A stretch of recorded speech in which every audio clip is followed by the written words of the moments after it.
بسم اللہ الرحمن الرحیم۔ آج میں آپ کے ساتھ رسول اللہ صلی اللہ علیہ وآلہ وسلم کے فرامین شیئر کروں گی۔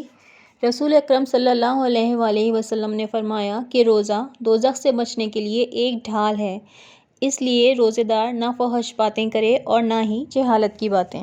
جب تم کوئی چیز بھول جاؤ تو مجھ پر درود پڑھو، انشاءاللہ عز و جل وہ چیز بہت جلد یاد آ جائے گی۔ مرنے کے بعد مومن کی روح اس کے قرضے کی وجہ سے لٹکی رہتی ہے، راحت اور رحمت کی منزل اس تک نہیں پہنچتی جس کا نیک لوگوں سے وعدہ ہے، جب تک کہ اس کا قرض نہ ادا کر دیا جائے۔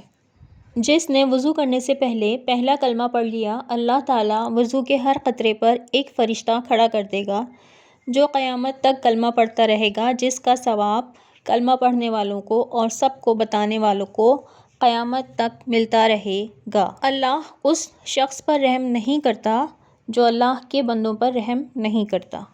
جھوٹے گواہ کے قدم ہٹنے بھی نہ پائیں گے کہ اللہ تعالیٰ اس کے لیے جہنم کو واجب کر دے گا۔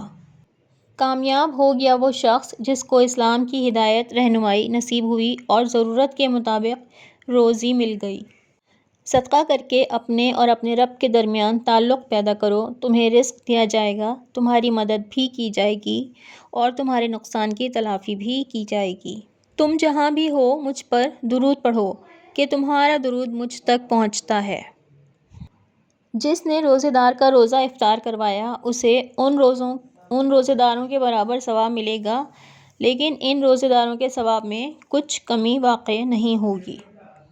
حسین مجھ سے ہے اور میں حسین سے ہوں۔ اللہ اس شخص سے محبت کرتا ہے جو حسین علیہ السلام سے محبت کرتا ہے۔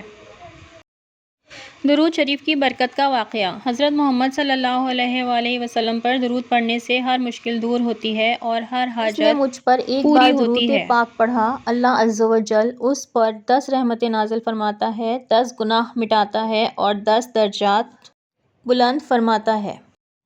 اگر میری کاوش یعنی کہ رسول اللہ کی احادیث پسند آئی ہوں تو شیئر، لائک اور سبسکرائب ضرور کر دیجیے گا۔ اللہ حافظ۔